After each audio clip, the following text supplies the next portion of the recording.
Despite the Saab JAS-39C-D Gripen being selected by the Philippine Air Force's Technical Working Group for its multi-role fighter acquisition project, this has become a case of, until contract is signed, expect anything to happen.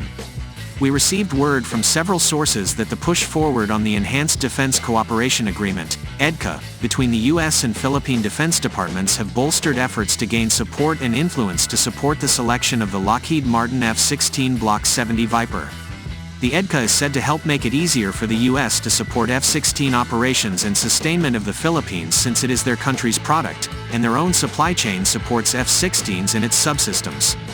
The US cannot provide any support for the JAS-39 Gripen except for emergency requirements for ammunition, since the Gripen is not in service with the US military, and has subsystems that are not even in the US military's own supply chains.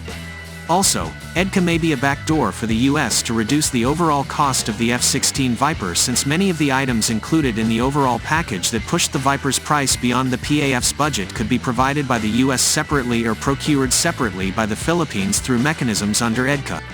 According to our sources within the circle of Pres. Marcos, there are indeed people close to the president, as well as lawmakers and people with influence that are advising Pres.